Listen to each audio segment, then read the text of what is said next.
Can a billionaire Indian industrialist make cricket cool to the rest of the world? That's what we're here to find out on this edition of Inside AB. I'm Bernd Boosman. I'm here with Shayan Shakil. So, Shay, I understand the man who clad some of Dubai's tallest skyscrapers is now taking on the world of cricket. Yeah, Shaji Ul Mulk. We covered him in the Indian rich list and the Arabian business list. He's worth $2.7 billion now. But that was the first chapter of his life. Now what he wants to do is take on the world of cricket, because what everybody says in the countries that don't play cricket is that the game's too long and too complicated. And he's out to prove with this new league that he's launched that cricket can be very fast-paced, very aggressive, big hits, quite a bit more baseball-esque, even though baseball is quite long. Shaji says cricket is cool. It's just that a lot of people don't realize it. Interesting. So, I mean, if he loves cricket so much, why does he want to change the game? Well, okay, so historically cricket took 5 days to play. In the 70s is when they first started experimenting with, a shorter version of the game, but that also took a day to play.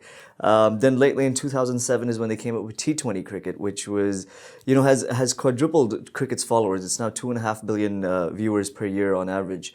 And that's done tremendously well, but still it takes 4 hours to play. And the bigger point is that, as Shaji calls it, football, soccer, whatever that game is called, has 3.5 billion followers. And so he wants to emulate that appeal. Cricket is still largely played in, former British colonies. So it's huge in like India, Pakistan, Afghanistan, Sri Lanka, Bangladesh, and in England, New Zealand, Australia. But it has made no waves in like other places like America or Russia or like, Germany or something like that. And it's just a few countries in Africa. Crucial to mention South Africa is a very important cricketing nation. So he wants basically cricket to be accepted by the whole world. And it seems like he's got a good plan. So what is the plan then? Well, his plan is to so T20 cricket is half the size of a one-day game, but it still takes 4 hours to play. He's planning to reduce it to 90 minutes because apparently in 2017 in March, he commissioned a study through a consultancy which told him that, all the passions you feel in a game of football, anger, happiness, sadness, excitement, you can feel that in 90 minutes, and that's what keeps you addicted to a game. So he's launched this league out in Sharjah called the T10 League.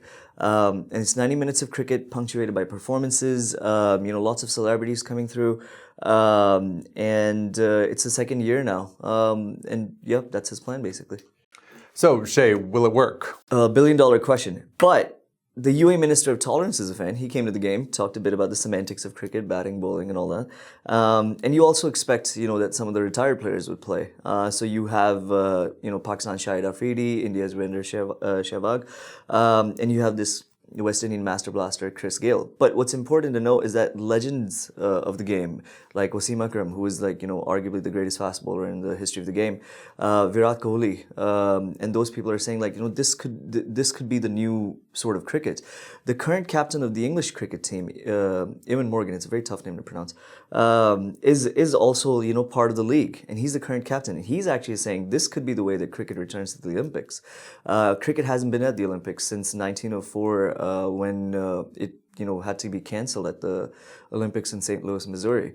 So they're saying that this version of the game started off with about just a few million followers. Now 400 million people per year on average watch it. It's the second biggest thing outside of the Indian Premier League anywhere in the world. So what's the eventual expectation? Could everyone, including people like me who are at best reluctant watchers of cricket, could we all be playing cricket? I don't think we'll be playing cricket because we're supremely unfit. But our children and people like that might be playing cricket because, one of the things that he's saying is that maybe there should be a T10 World Cup. And the Emirates Cricket Board, for instance, is creating a UAE version of the team. It's incorporated into the national structure. So you'll have T10 teams from, all over the UAE competing in a national championship. Shaji's great grand plan is that, while he can't influence the Olympics because the Olympics are played between nations, so all the cricket boards have to get together and figure it out. What he's saying, maybe there might be a T10 World Cup, but he's growing markets in India, in Pakistan, in South Asia, and he's also talking to the U.S. Cricket Board, the American Cricket Board, which, actually exists. And he's saying that, 90-minute cricket, big hits, fast bowling, very aggressive, is perfect for America. And if you get America to play, then the whole world plays ball. Shay, thank you. That's interesting. That's a lot to think about for the cricket fans out there. If you want to read more, we have a great feature in this week's Arabian Business. As always, you're watching Inside AB. Make sure to tune in every weekday morning at 10 a.m. Thank you.